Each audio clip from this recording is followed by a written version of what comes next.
National Weather Service in Wakefield, Virginia has issued a flood warning for the Mehuron River and Emporia from Saturday evening to Monday afternoon, or until the warning is canceled. At 8:30 a.m. Friday, the stage was 8.9 feet. Minor flooding is forecast. Flood stage is 23.0 feet. Forecast: the river is expected to rise above flood stage by tomorrow late evening and continue to rise to near 24.5 feet by Sunday early afternoon. The river will fall below flood stage by Monday morning. At 25.0 feet, homes on Center Street between Cleveland Avenue and Monroe St. are inundated. Homes along the Heron Park Road begin to flood and the ball fields in the Edgar Park are flooded. This river level is comparable to a previous crest of 24.4 feet on September 2nd, 2004.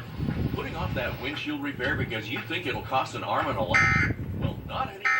If you have full coverage insurance with a $50 or $100 deductible,